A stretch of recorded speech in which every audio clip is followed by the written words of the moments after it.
ఎఫెఫ్రా నువ్వు నమ్మకమైన క్రీస్తు పరిచర్యకి ఎట్లా అయ్యావంటే, నేనండి మా పాస్టర్ గారు లేనప్పుడు పరిచర్య నేనే చూసుకున్నానని చెప్పి.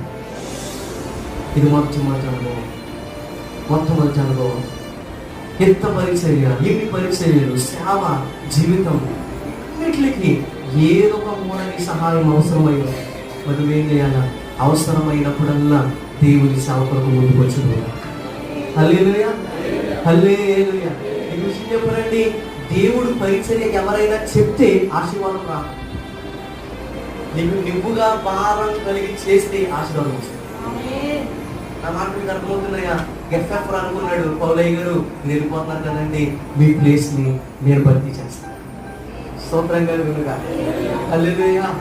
సంఘంలో కొన్ని బాధ్యతలు మోయడానికి ఇష్టపడ్డాడు ఎఫెఫ్రా. అందుకని ఆయనకి ఏం బిరుదు వచ్చిందో తెలుసా? నమ్మకమైన క్రీస్తు పరిచర్య. ఈరోజు నమ్మకమైన క్రీస్తు పరిచర్యగా నువ్వు నేను తయారవ్వాలంటే